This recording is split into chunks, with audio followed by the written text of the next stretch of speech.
Então, essa reunião clínica semanal da disciplina de nefrologia, bom dia a todos. Nessa reunião, nós convidamos a doutora Tainá para falar sobre função tardia do enxerto, calcanhar de Aquiles no transplante renal no Brasil. Nós citamos aqui no Brasil, mas em todos os outros países que têm programa de desenvolvimento, ela é muito semelhante.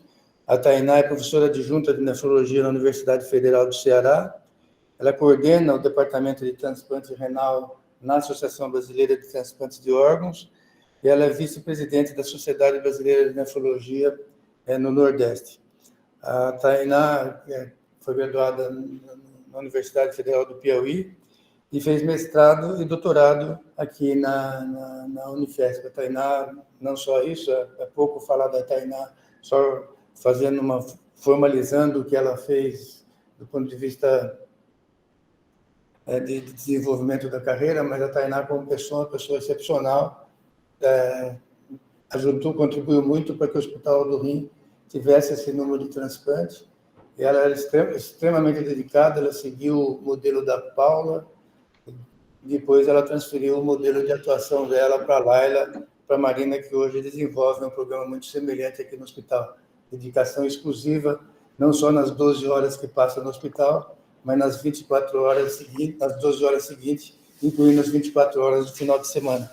Então, nós somos muito gratos a você, como nós sempre falamos, o Ceará ganhou você, nós perdemos, nós estamos esperando você voltar. Um abraço para Tainá, muito obrigado por toda a sua contribuição aqui para o nosso programa, e parabéns pelo que você está continuando fazendo o que você fazia aqui, fazendo aí em Fortaleza. Parabéns mesmo pela sua dedicação e pela sua carreira, que a Laila acabou de chegar, acabou de perder um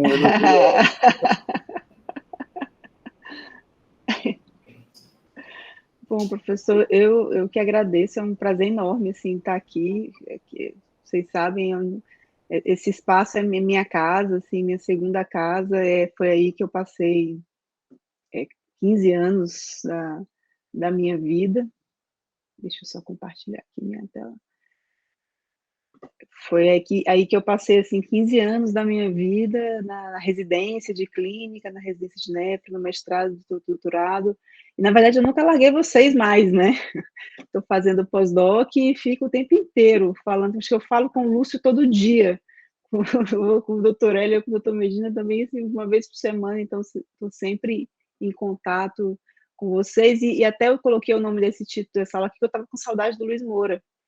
Eu estava com saudade do desafio do Moura e resolvi botar um título provocativo para ver se ele...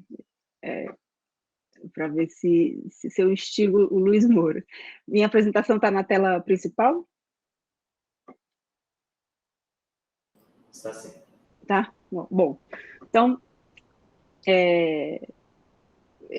o objetivo assim, desse título foi exatamente de pensar se nós vivemos num programa de transplante que tem tantas forças, né, que tem tantas fortalezas, e será que essa é a nossa principal fortaleza? Eu tenho dúvida, mas então, nesse sentido de ter dúvida, eu não poderia deixar de usar a ferramenta que está todo mundo usando, e eu estou até um pouco viciada, assim, porque isso é muito viciante. Eu perguntei para o chat GPT qual que era o calcanhar de Aquiles do transplante renal do Brasil. E perguntei sem induzir, não perguntei DGF, não, deixei ele falar.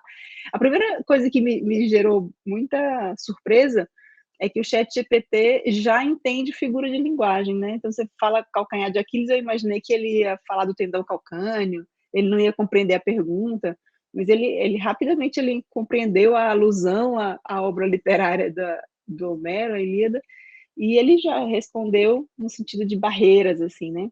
Ele fez um comentário muito inteligente, assim, que o principal calcanhar de Aquiles é o shortage de órgãos. Perfeito. E aí ele faz algumas conexões assim um pouco estranhas, mas no final ele diz que essa principal barreira, que é o shortage, ele pode levar ao aumento de risco de DGF e rejeição. Depois eu até perguntei, falei, como é que se relaciona uma coisa com a outra?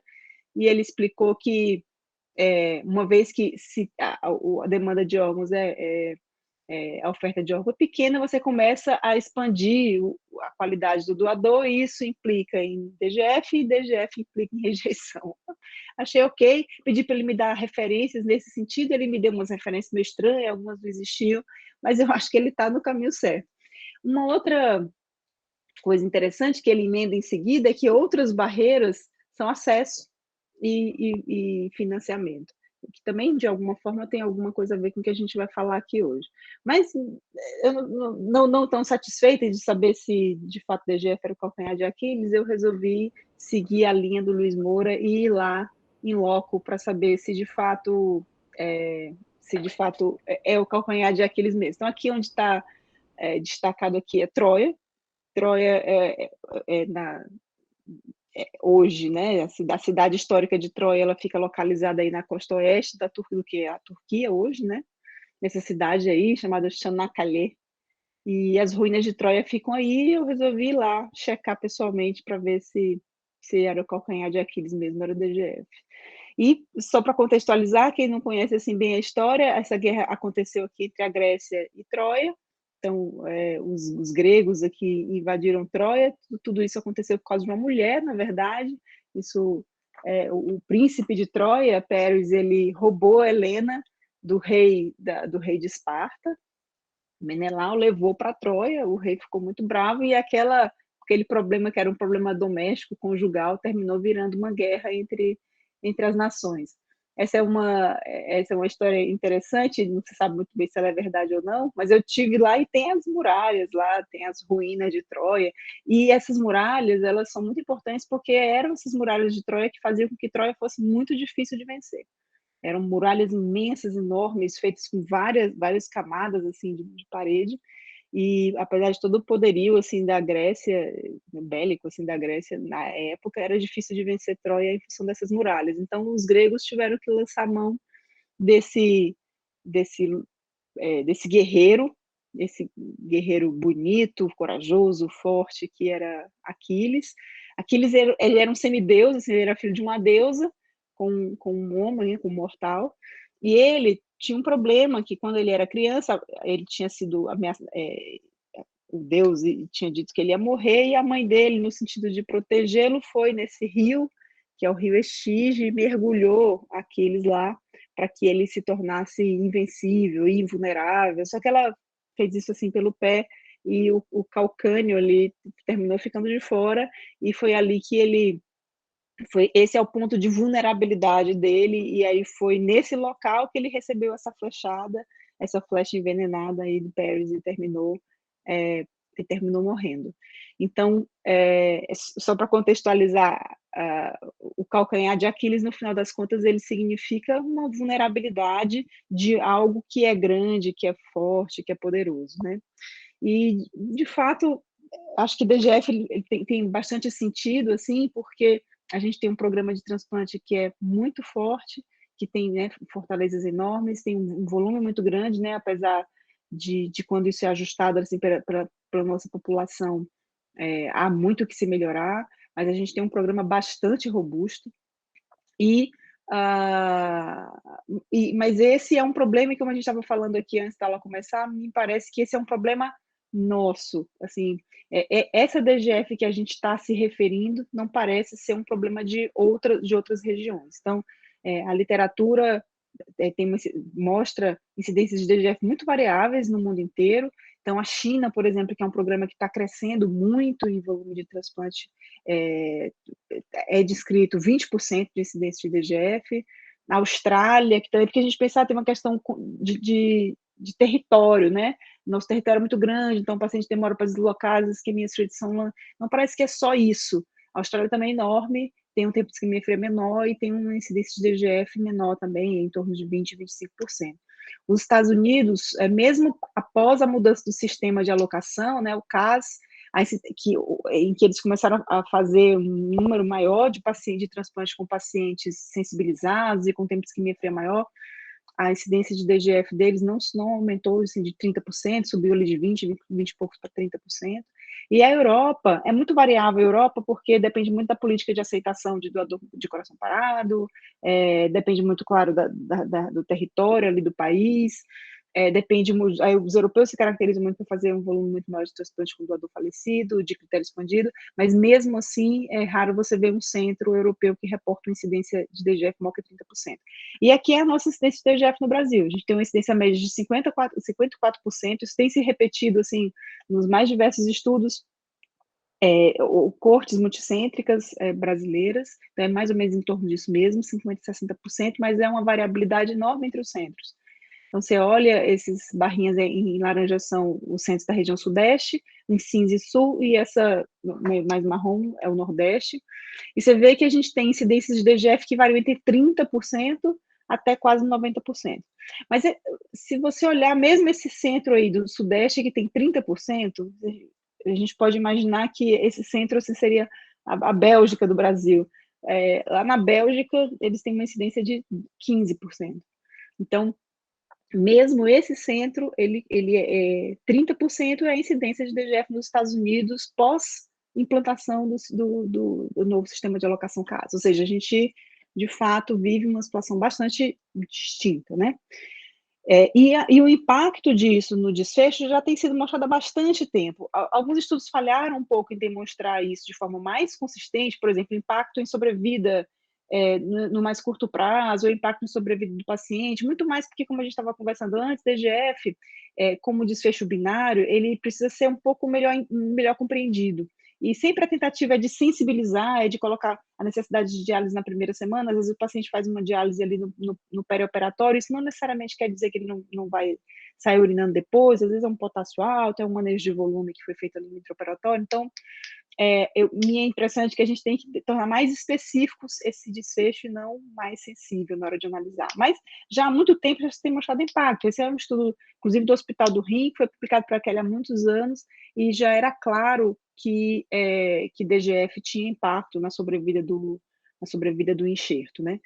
Mas depois, uns anos depois, a gente fez uma análise também aí, enquanto estava no Hospital do Rim, com uma corte grande do Hospital do Rim, e aí, como a corte era bastante grande, mas em um ano a gente já conseguia ver diferença de sobrevida, que é a sobrevida do enxerto, de pacientes com e sem DGF. Aí você fala, mas ali a diferença é muito pequena ali de sobrevida. Mas quando você se especifica, né, torna mais específico esse desfecho, ou seja,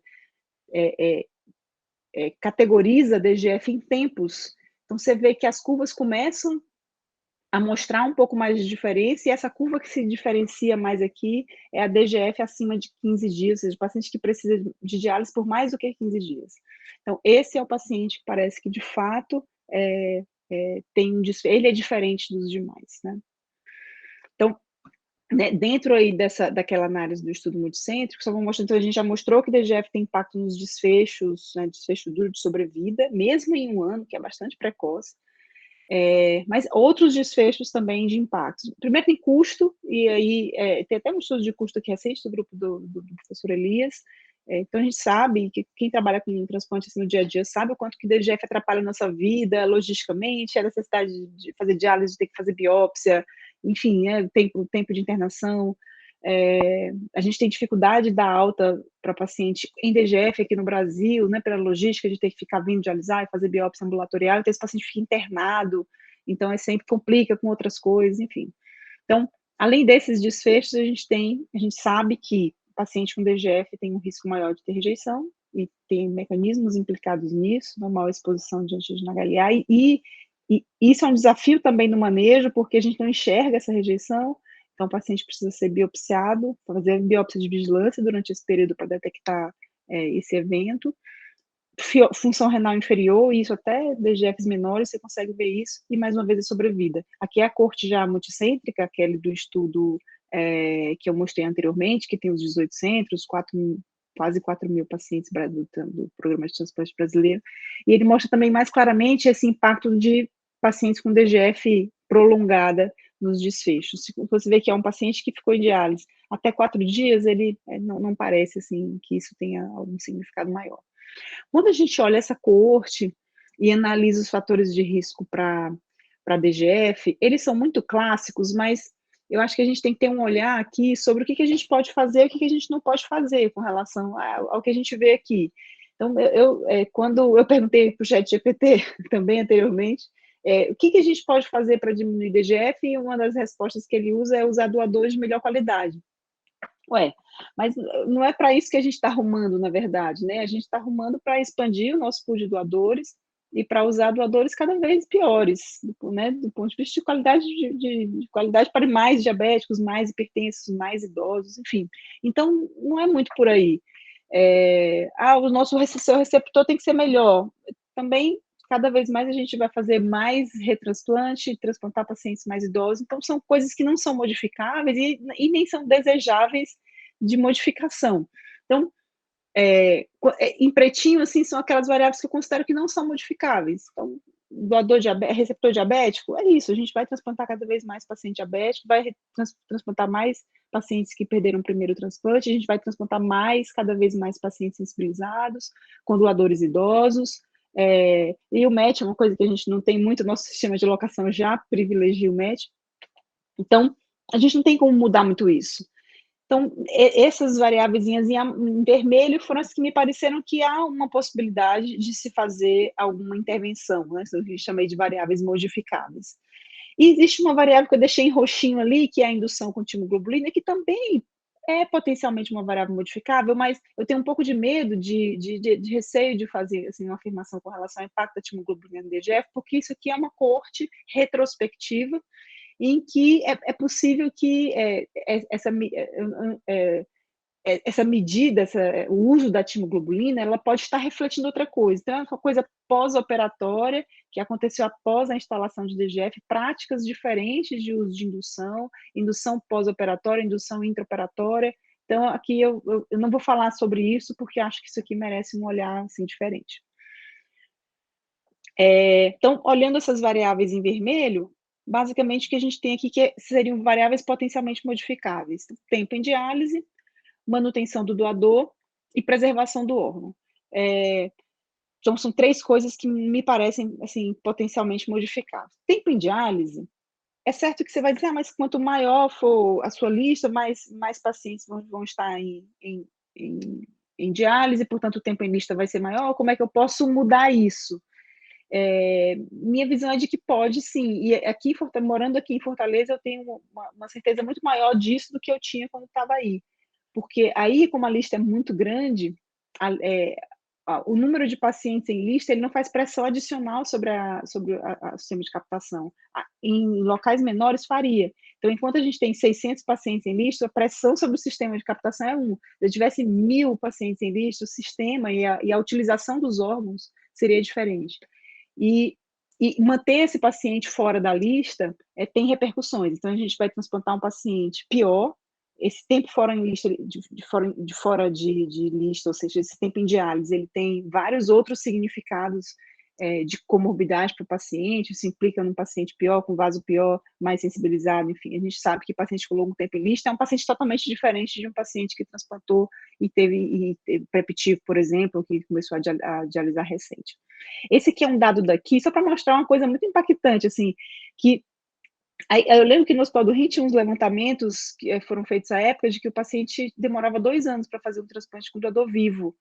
Ué, mas o doador vivo estava lá, é da família dele. Por que ele esperou 2 anos para transplantar? Então, imagina com falecido como é que é. Então, aqui é o tempo, foi um levantamento que a gente fez do tempo em lista que ficam os pacientes transplantados sob alocação convencional e aqueles priorizados.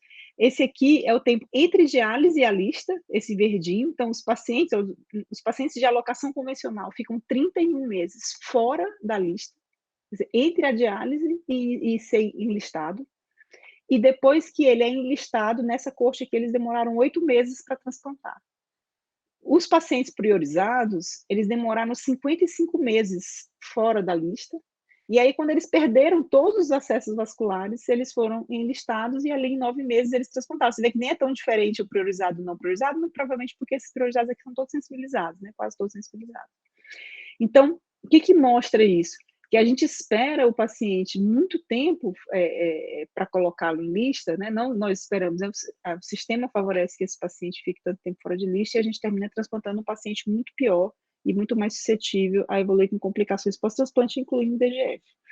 Eu depois fiquei curiosa de entender por que esses pacientes estavam sem ser listados, e a gente foi lá na clínica de diálise, que é o trabalho de uma aluna de mestrado minha, e ela foi lá nas clínicas de diálise conversar com os pacientes que não estavam inscritos, mas que poderiam estar, ou seja, eles eram clinicamente, segundo a avaliação do médico da diálise, eles estavam clinicamente bem, eles eram aptos para o transplante, mas mesmo assim eles não estavam inscritos, isso significava 50% dos aptos.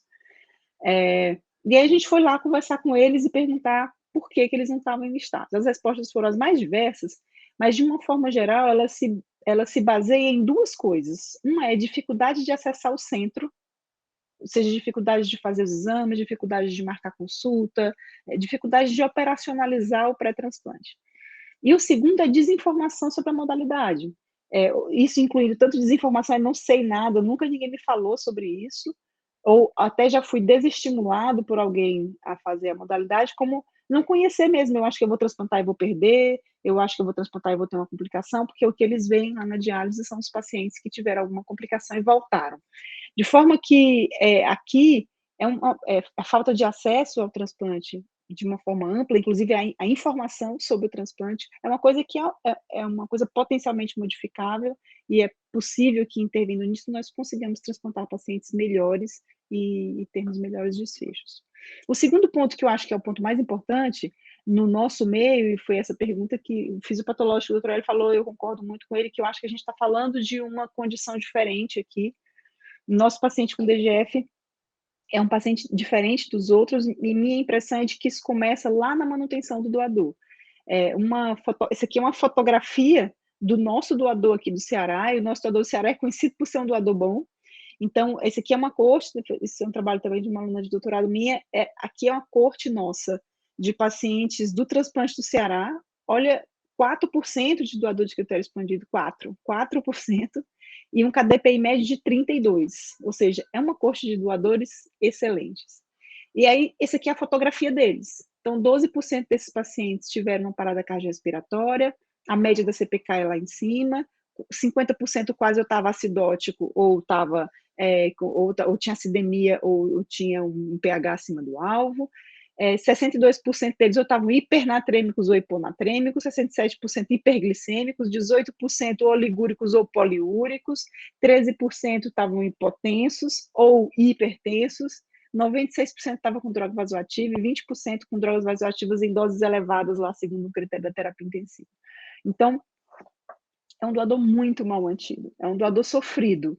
E esse sofrimento, ele começa, na verdade, porque aqui eu estou olhando esse dado, depois que a CIDOT já entrou, depois que a CIDOT já identificou esse paciente como um potencial doador. Então, imagina o que aconteceu com esse paciente para trás, enquanto ele estava lá nas unidades de emergência, antes até de chegar, às vezes nem chega na UTI, né? E quando a gente, é muito difícil de analisar o impacto dessas variáveis, para isso a gente usou um modelo de machine learning com a ajuda do Modelli, e quando a gente joga variáveis do doador no modelo, já começa a aparecer o impacto dessas variáveis. Mais recentemente, o Modelli fez um estudo parecido com o grupo da USP, e muito parecido aqui com esse estudo, eles também conseguiram identificar variáveis de manutenção como preditoras de DGF, eles inclusive construíram lá um modelo preditivo. Então, você vê a creatinina final do doador, que essa já é uma coisa mais clara, que para a gente a creatinina final do doador não reflete uma característica de basal de parênquima do paciente. Isso aqui é lesão renal aguda, né, na maioria das vezes.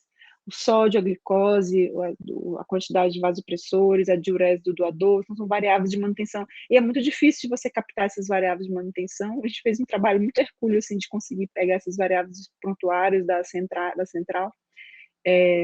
Mas você vê, assim, que tem alguma coisa aí. A manutenção do doador, de fato, parece ser alguma coisa que importa.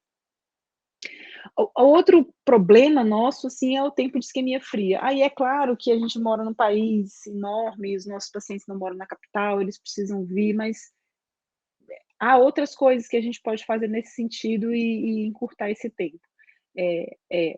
As diferenças regionais são muito grandes, o nosso tempo de isquemia fria mediano é de 21 horas, o que é bastante. Isso varia entre 13 horas e 28 horas, uma mediana de 28 horas de tempo de isquemia fria, é uma coisa realmente muito importante. E existem várias coisas que se podem fazer. Então, desde o paciente ser instruído de que ele não necessariamente precisa ir para Porto Alegre, se ele mora num local em que o tráfego aéreo é mais fácil de ele ir, por exemplo, para Brasília, ou para São Paulo, ou para Fortaleza, ou para Recife, enfim. Então, são coisas que a gente precisa conversar um pouco mais com o paciente sobre isso. O crossmatch de sangue periférico, eu acho que já é meio que uma realidade. Assim, recentemente, a gente conseguiu fazer um transplante aqui de um doador falecido com 7 horas de isquemia fria, tentando otimizar aqui todas essas variáveis. Então, fazendo crossmatch com sangue periférico, não dialisando todo mundo antes do pré-transplante, com aquele potássiozinho ali meio limítrofe, avaliando com muito critério a necessidade de se aguardar o resultado da biópsia para implante, dependendo do tipo de doador, enfim, são coisas, toda a equipe ali voltada, esse transplante que aconteceu com 7 horas, estava a equipe toda concentrada em fazer com que aquilo acontecesse. Então, precisa de uma dedicação muito grande ali para azeitar o processo inteiro, né? Para o futuro, acho que tem umas coisas que a gente pode pensar, como, por exemplo, os rins que mais viajam são os piores, né? O Dr. Walter sabe bem disso.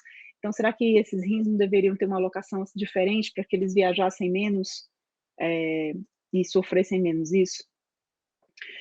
Um outro ponto que é passível de intervenção, pelo menos na teoria, mas que a gente precisa estudar isso, estudar o custo disso e custo-efetividade disso, e o quanto disso traria impacto para este desfecho específico. Eu acho que a máquina tem algumas vantagens interessantes, eu não sei se especificamente esse DGF só seria a melhor aplicação dela, mas a gente tem umas experiências brasileiras com máquina que são interessantes. Essa aqui é a experiência do Einstein, é uma experiência muito parecida com o que os outros centros que usam máquina, de alguma forma, já usaram, têm, que é, primeiro, o rim vai para a perfusão estática, em uma solução X, a solução lá da captação, e depois esse rim vai para a perfusão dinâmica. Então, é o que eles chamaram lá de perfusão híbrida. Nessa realidade aqui, à época, era a Eurocólise a principal solução, então a gente também desconhece como é que é qual é o impacto dessa mistura de soluções ao longo do período de perfusão. E eles analisaram os rins que foram, não é pareado aqui, na verdade, são rins que foram para a máquina e rins que não foram, mas essa perfusão híbrida inicial é uma corte com 20% de doador de critério expandido.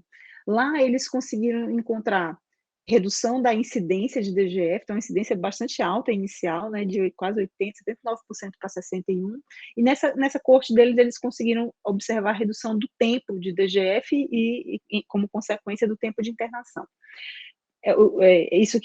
Essa redução do tempo ela não é clara em outros estudos, esse foi um dos que encontrou isso, e não teve impacto na sobrevida, que é uma coisa que tem sido consistentemente demonstrada, pelo menos não na sobrevida de curto prazo, né, de 1 ano, 2 anos, pelo menos na nossa realidade. Uma outra experiência parecida é a nossa daqui. Também é uma perfusão mista, ou seja, teve uma perfusão estática inicial, aqui com custodiol e não com eurocólise, a maioria dos nossos pacientes eram perfundidos com custodiol e depois eles iam para a máquina. Aqui sim são rins pareados, então é análise do mesmo doador, quem foi e quem não foi, e olha a característica que é 5% de doador de critério expandido, essa é a fotografia do nosso doador, né?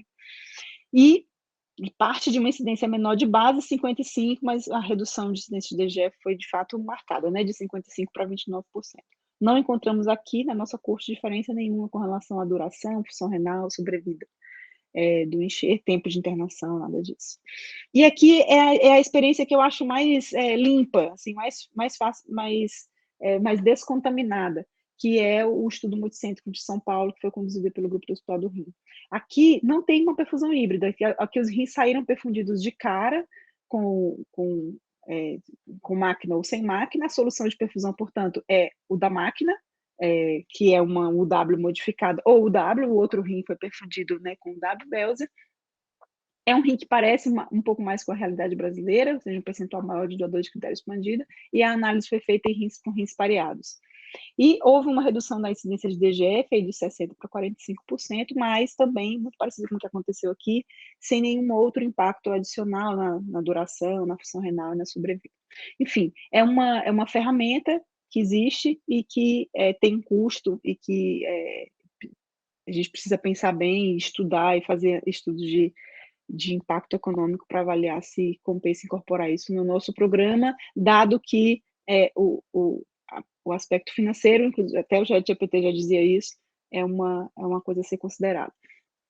Um outro ponto que também é passível de modificação é a solução de preservação. Esse é um levantamento recente que eu estou começando a submeter, é uma subanálise daquele estudo multicêntrico em DGF, o Grupo do Hospital do Rio está me ajudando muito nessa análise aqui também, e aqui, olhando para lá, para a solução de perfusão, a fotografia à época, que era 2015, a maioria dos transplantes do Brasil eram perfundidos com Eurocollins, seguido custodiol e depois IgE eram as principais soluções que a gente via aqui.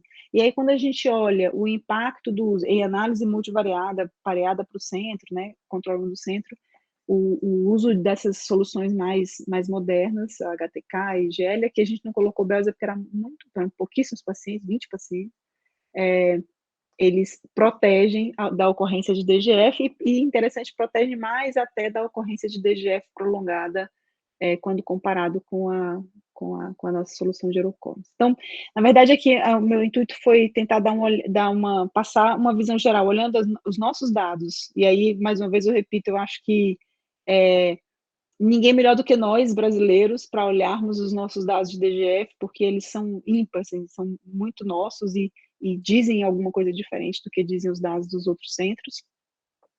E acho que aqui são coisas que a gente potencialmente pode fazer, desde lá, agir na manutenção do doador, que é, como eu falei no começo, é uma coisa muito mais multifacetada, que envolve uma série de ações, mas que a gente não pode desistir delas.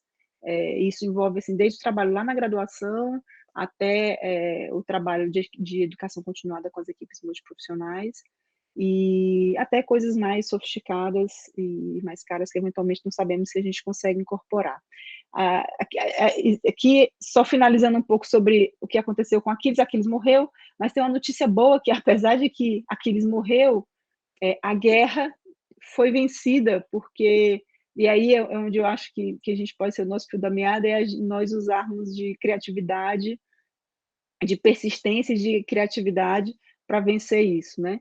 Então, apesar de Aquiles ter morrido com aquela flecha envenenada no calcânio, os gregos venceram a guerra, apesar das muralhas de Troia também, que eram muralhas invencíveis, os gregos tiveram uma ideia que foi de colocar, de fingir uma paz e dar de presente para os troianos um cavalo de madeira enorme, e esse cavalo foi colocado dentro, atravessou as muralhas, porque entrou como um presente dentro de Troia, e dentro desse cavalo tinham guerreiros, né, inclusive grandes guerreiros lá dentro, eles terminaram ganhando com essa artimanha que foi de entregar esse presente grego.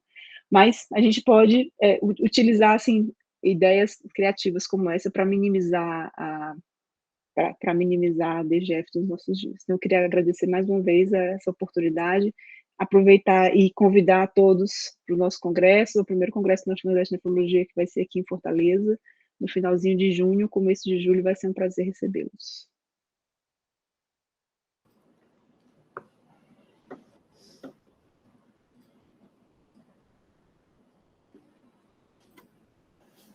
Bom, Tainá, obrigado, parabéns pela sua apresentação, mais uma vez, é uma aula pensada, né, crítica, você vai conversando com os slides, você tem, assim, claramente, todas as pessoas que conversam com você, vê a energia que você tem para fazer uma análise crítica do que você está fazendo, coletar dados, escrever, publicar, discutir, não só se contentar com a tarefa. Você vai muito além daquilo que nós imaginamos, assim, como a tarefa nossa do nosso cotidiano. E eu queria fazer uma pergunta assim para você. O chat GPT, você chama ele de isto, de ele, com E minúsculo, ou ele maiúsculo? Eu vou tratar como ele.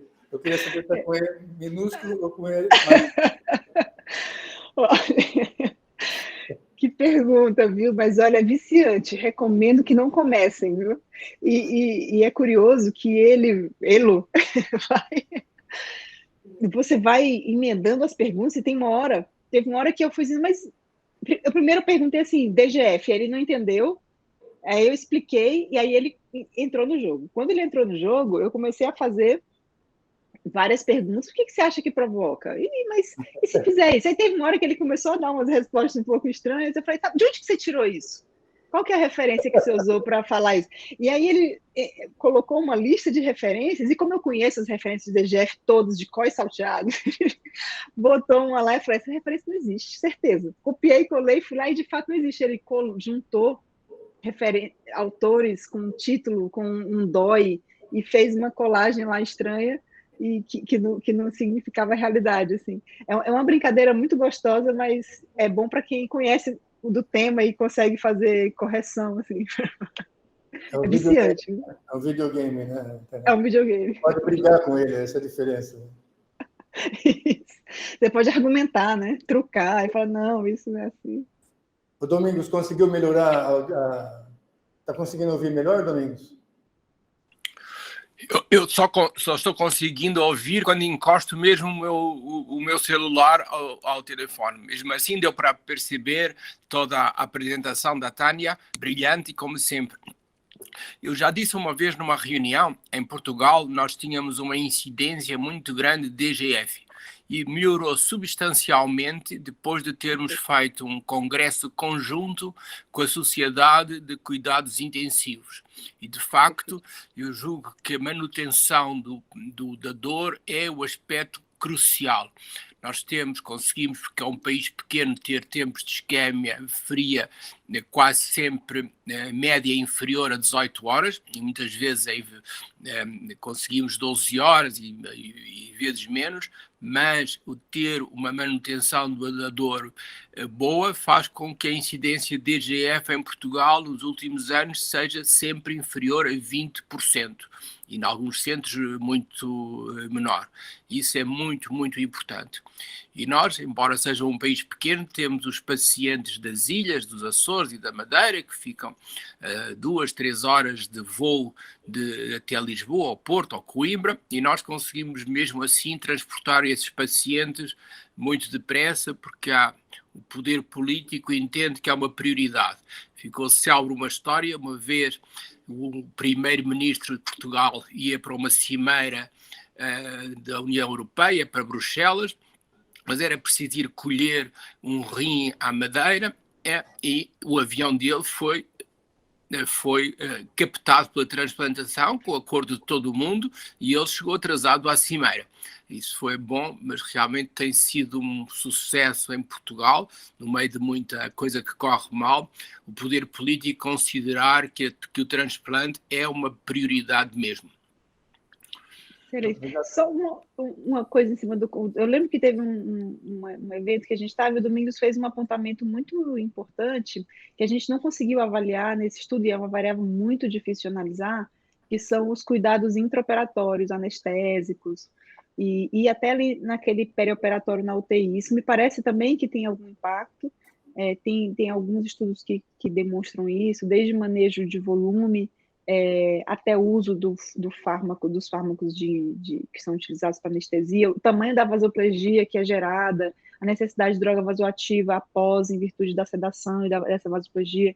Então, são coisas que me parecem... Não é incomum, assim, você receber aquele pós-operatório, um transplante que foi liso, e o paciente com aquele cheirinho de nora, que é uma coisa... isso, de alguma forma, deve gerar repercussão no enxerto. Enfim, essa é mais uma variável que eu acho que a gente precisa olhar também, e me parece uma variável modificável. Né? Então, a Laila, que faz o trabalho da Tainá aqui no Hospital do Rim agora, acabou a clausura e vai defender a tese na próxima semana. Oi, Tainá, bom dia a todos. Tudo bem, Laila? Pela apresentação, foi excelente, como sempre, desde 2010. Ouvindo você falar, é sempre um prazer te ouvir. Eu tenho 2 perguntas. A primeira é, diante de uma quantidade de dinheiro, uma alocação de financeira não reduzida, mas que não dá para fazer tudo que foi proposto para diminuir a DGF. Qual é a priorização que a gente deve dar aqui no Brasil? E o que você acha de alocações específicas, por exemplo, para doador de critério expandido, tipo uma alocação old for old aqui no Brasil? Um programa diferenciado. Obrigada. Essa primeira pergunta é muito difícil de responder. É muito difícil de responder, Laila, porque a gente não tem estudo de custo-efetividade que possa nos ajudar a dar essa resposta, né? Existe um estudo de custo-efetividade com o uso da máquina de perfusão que foi feito com essa coorte multicêntrica de São Paulo, e ele mostra um custo incremental, quer dizer, ele não é mais barato, ele tem um custo incremental, e esse custo incremental foi considerado, lá os farmacoeconomistas têm uma quantidade de custo incremental que eles consideram aceitável. Isso é super discutido, você entra numa reunião da Conitec, ou assiste uma reunião da Conitec, você vê que isso é um assunto de debate, esse valor, tantas vezes o PIB per capita você pode aceitar de custo incremental, enfim. Então, é muito difícil fazer isso. Com solução de preservação, a gente não tem estudo de custo aqui, estudo aqui no Brasil, né? Nem fora, assim, já procurei isso algumas vezes, não tem, então é difícil. E também, assim, fazer treinamento e educação continuada de profissional de saúde, tudo, a gente imagina que é uma coisa sem custo, não é, né? Existe uma força de pessoas que vai estar lá, são anos e anos de dedicação para que se formem esses novos profissionais, enfim, eu não saberia te dar essa resposta tão facilmente. Sobre a alocação de doador de critério expandido, eu acho que existem várias formas da gente pensar nisso. Pode não ser um modelo tão simples como o World to World, mas a gente pode fazer, por exemplo, pensar num modelo mais parecido com o modelo americano, de expectativa, como se diz, expectativa de vida, né? Um modelo um pouco mais sofisticado, ou o modelo simples como o World to World, enfim, não sei. Mas que a gente precisa pensar nisso, precisa pensar nisso para que os pacientes compreendam que determinados centros não fazem aquela modalidade de transplante, eles possam escolher o centro que eles se inscrevem, para que os pacientes não precisem viajar tanto para receber um rim de doador de critério expandido, para que essa logística toda fique mais fácil. E não é nem só isquemia fria, você imagina um rim viajando de Fortaleza para Porto Alegre. O que impacta nisso? Assim, como é que esse rim vai acondicionado de Fortaleza até Porto Alegre? O que acontece nesse meio do caminho com a preservação mesmo, não só além da isquemia fria. Então, eu acho que a gente precisa pensar nisso, assim, no futuro próximo. Tainá, se usar o comentário do Domingos, o que é mais em conta, que custa menos, é conversar com os médicos de terapia intensiva, né? Incorporar os médicos de terapia intensiva nesse cuidado, porque eles já cuidam bem dos outros pacientes, então não tem que ensiná-los a cuidar. É só falar, vamos cuidar da mesma forma do potencial doador. E a questão do old, idoso para idoso, um programa de idoso para idoso, eu pessoalmente assim, acho muito ruim, eu não defendo essa... Porque aí eu pego as duas condições piores para dar certo, essa daí. Eu até acho o contrário. Eu acho que, com um certo limite, né, o old devia ir para alguém da aquele que tem condição suficiente para aguentar um tempo de isquemia, um tempo de internação mais prolongado. Se eu pegar idoso para idoso, a chance assim, vai ser um grupo muito ruim, vai ser um grupo que vai dar um resultado muito, muito, muito pior. Eu acho que da forma como nós estamos fazendo a seleção, ela é mais razoável. Não dá para ser... Eu imagino assim, um pai idoso doando filho jovem. Eu imagino que nós temos que chegar no momento que o doador falecido vai ser igual. Um doador que foi bem mantido na unidade de terapia intensiva, ele é como se fosse um pai idoso doando com um filho jovem, é melhor do que doar entre os tios, assim, em termos de resultado a longo prazo. Eu vou fazer um contraponto contigo. Eu aceito um rim de um doador de 80 anos. Se me durar 5 anos, está ótimo, mas esse rim não pode ir para o meu filho que tem 40 anos. Esse tem que ganhar um rim bom. Então, eu sou francamente favorável ao uso do idoso para o idoso. Eu não preciso... Eu não quero um rim que vá durar 40 anos se eu for durar 3, 4, 5. Então, a gente tem que ter essa também. Então, por isso que eu sou doador idoso, eu insisto para que o receptor aceite. Então, o que tu acha? Daqui 2 meses nós vamos fazer um debate, Walter versus Medina, um a favor ou contra. Só queria aproveitar uma coisinha aqui. Esse comentário da terapia intensiva é excelente, eu acho que é crucial, mas aqui em Fortaleza, por exemplo, eu acho que em São Paulo, né, a realidade é parecida, os nossos pacientes não estão na terapia intensiva, eles estão na emergência, né? Então, eu acho que é uma coisa que é legal de fazer, a gente consegue pegar, pelo menos aqueles que conseguiram chegar até a unidade de terapia intensiva, mas a maioria dos nossos doadores está no PS, né? Enfim. O Henrique, eu estou falando sério, depois do Walter nós vamos propor essa discussão, vou conversar com ele e nós propomos essa discussão numa das reuniões nossas. O Henrique e depois o Joel. Parabéns pela aula. Voltando para o assunto da biópsia, na biópsia para implantação, tem um trabalho de vocês com o André, vocês encontraram a glomerulosclerose, eu acho, como um preditor independente de DGF prolongada, né?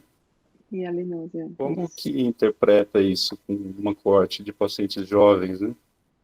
Pois é. Essa foi, inclusive, o nosso ponto, né? Assim, eu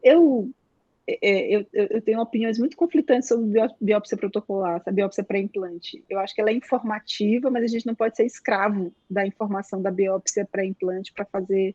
E o que esse estudo mostrou foi que a informação da biópsia pré-implante, ela é útil, você não precisa esperá-la, mas ela é um preditor de desfecho, ela depois vai te ajudar a dar uma informação mesmo em doadores considerados jovens. Eu acho, na verdade, que o nosso doador de critério expandido aqui, o sarrafo é um pouco mais baixo. Muito provavelmente o nosso doador de critério expandido não é aquele com mais de 60 anos ou com entre 50 e 60, com 2 variáveis, creatinina maior do que o e-mail. Eu acho que os nossos critérios aqui na nossa realidade são diferentes. Se a gente jogasse no modelo essas variáveis e desfecho, provavelmente o nosso doador seria mais jovem, porque os nossos hipertensos são piores, enfim, né? Então, eu acho que é nesse sentido, os nossos doadores são mais expandidos do que os deles, em função de todo esse mau cuidado, né? E só pegando um pouco o gancho da biópsia protocolar, Henrique, tem uma ferramenta que eu acho que pode nos ajudar muito daqui a um tempo a gente fazer menos biópsia protocolar, por exemplo, usar biomarcadores que digam que não tem nada. E aí a gente pode não fazer biópsia ainda e só fazer biópsia daqueles que diz, olha, pode ser que tenha alguma coisa aqui. E já tem algumas coisas assim nesse sentido, né? Mas, de qualquer forma, assim, minha impressão é, a gente não pode ficar escravo da biópsia para implante, exceto naquelas situações em que ela, de fato, é um divisor de águas, se você sabe que aquele doador tem aquelas características, assim, e na maioria das vezes, viu, Henrique, quando você põe nos modelos, o impacto da creatinina final e da idade do doador em prever desfecho é igualzinho de qualquer variável histológica. Então, você sabe o que vai acontecer com aquele doador. É uma informação adicional. Joel? Não, queria comentar, eu acho que a Tainá tem toda a razão, acho que, em linhas gerais, no Brasil, a grande parte dos doadores tem vindo de ambientes que não são de terapia intensiva. Em Santa Catarina, eu comecei na coordenação há 18 anos atrás. Nós tínhamos só um hospital que gerava doadores fora da UTI. Hoje, quase metade dos hospitais gera doadores fora da UTI. Mas, por volta de 2010, nós conseguimos estruturar e implementar diretrizes e um protocolo de cuidados com potencial doador que é gerenciado pelos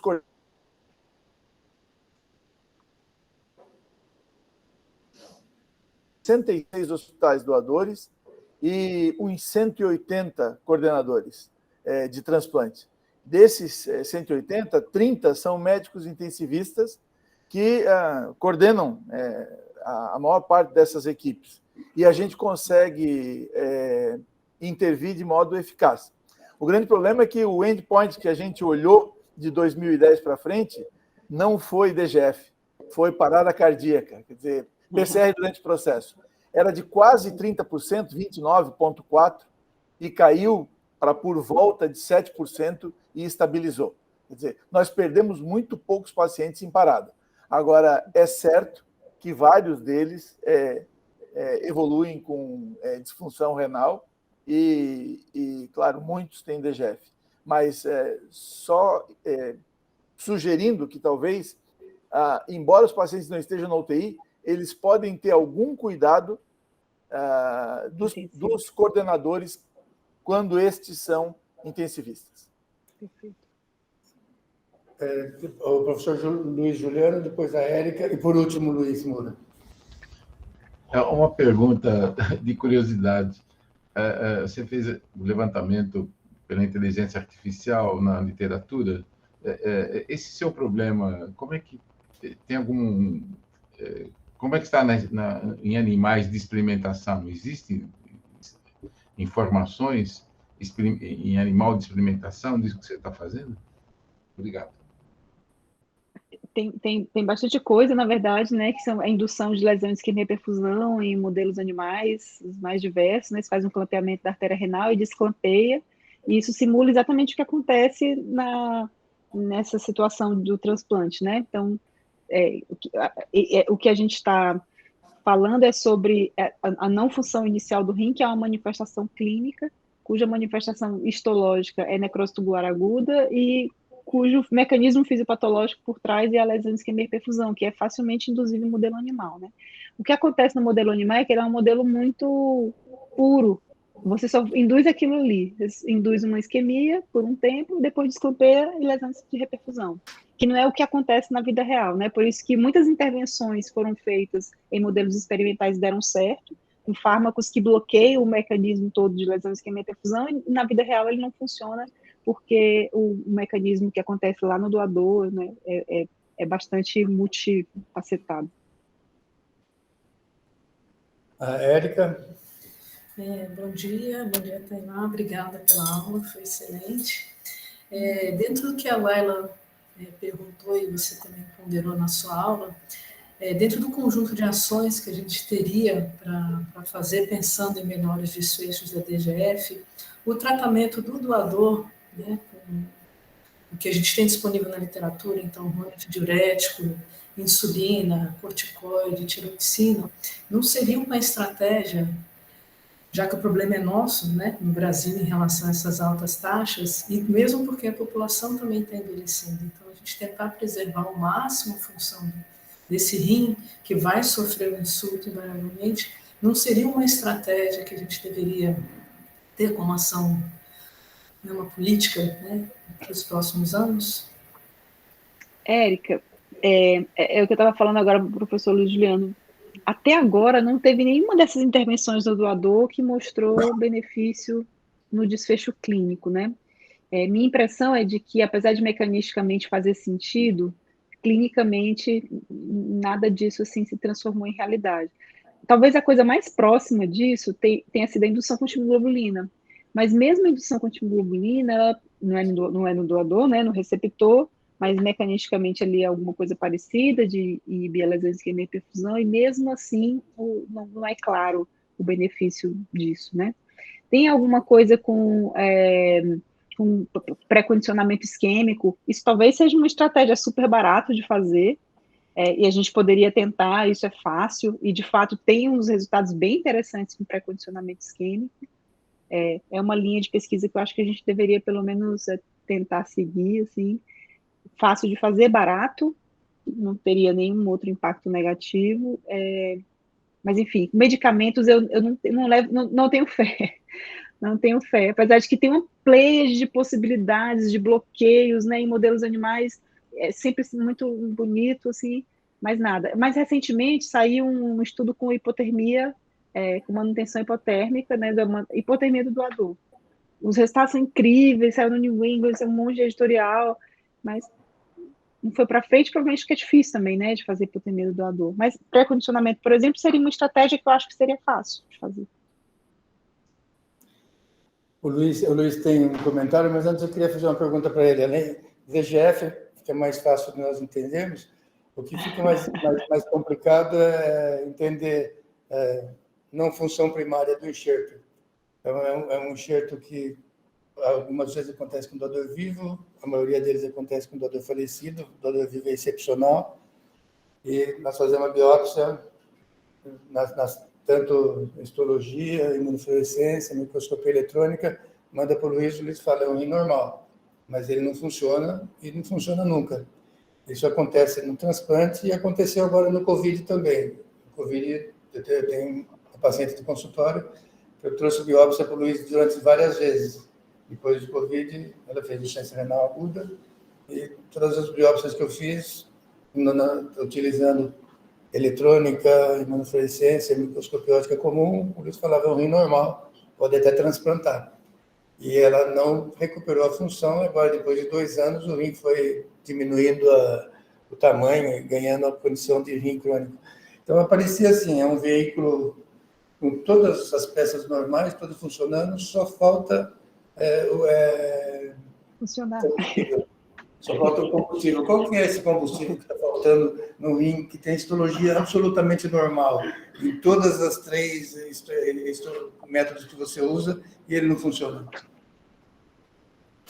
Isso é um desafio à onisciência e à onipresença. Eu não estou preparado para responder nesse momento, porque não estou em sintonia com seres extra-orbitais.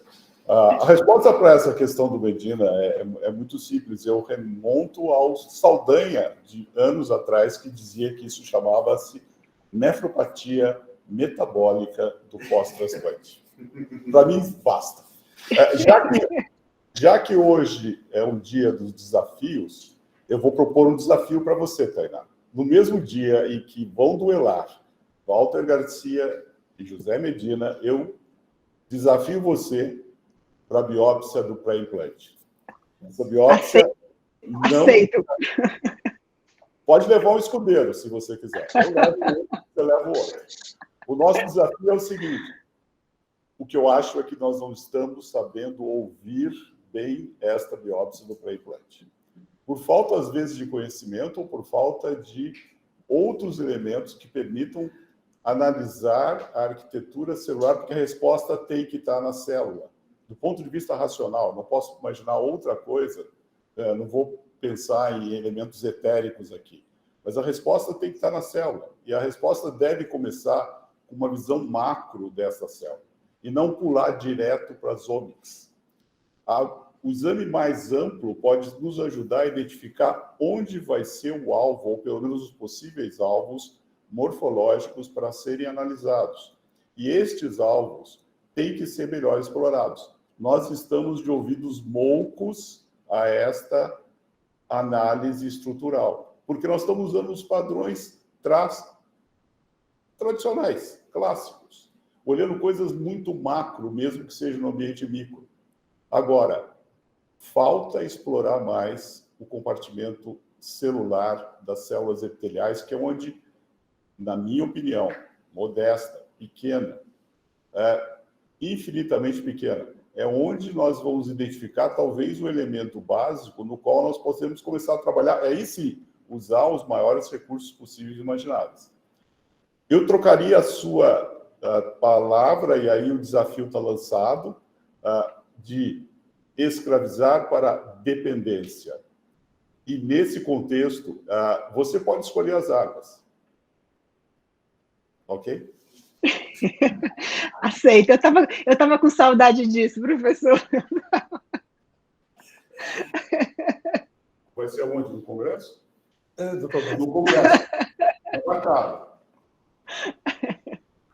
Tainá, antes de passar... Bom, a Tainá, né, como eu disse, a aula dela é uma aula bastante crítica e acabou inspirando a outras considerações aqui que nós não conseguimos resolver também, mas que são assuntos que podem ser discutidos depois. Eu queria apresentar, antes de passar a última palavra para a Tainá, então, na semana que vem, a doutora Laila, como eu disse, já a Laila substitui a árdua tarefa que a Tainá exerceu aqui no Hospital do Rim. Ela está terminando o doutorado agora, mas ela não vai para Fortaleza, ela vai ficar aqui no Hospital do Rim. E ela vai fazer a defesa de tese na semana que vem, efeito da conversão para sirolimus sobre a recorrência de infecção pelo citomegalovírus. Nós vamos fazer no mesmo modelo, das 7h30 às 8 horas, nós vamos ter essa discussão, como sempre. Depois ela tem a apresentação dela das 8 até as 9 horas. E, evidentemente, a discussão depois passa a ser com a banca, e depois nós vamos decidir se deixa online para as pessoas acompanharem, ou não, mas isso certamente vai ficar online, e muitos elementos da família dela e outros colegas dela vão acompanhar também, mas nós vamos manter o mesmo padrão da apresentação de hoje. Então, eu queria te agradecer mesmo e parabenizar mais uma vez pelo que você está desenvolvendo aí em Fortaleza e pela assim, dinâmica que você tem, tanto na atuação assistencial, como na sua atuação crítica, coletando dados, discutindo e propondo soluções aí. Parabéns, né, Tainá? É só uma honra, é um prazer enorme estar aqui, agradeço demais, assim. E próxima semana estaremos juntos aqui, a Laila, que foi minha residente quase, né? E cada vitória dela, assim, eu vibro por aqui. Cada vez que eu vejo a Laila em algum lugar dando aula, eu vibro por aqui. É um prazer enorme, um prazer estar aqui, um prazer rever tantas pessoas que eu gosto tanto aqui. E queria deixar claro que eu estava com saudade do desafio do Luiz Moura. Foi por isso que eu fiz isso, foi para instigar ele mesmo. Estava muito tranquilo, então eu fiz para instigá-lo. Então, um prazer, professor. Te agradeço demais o convite e estou sempre à disposição. Tá, um abraço.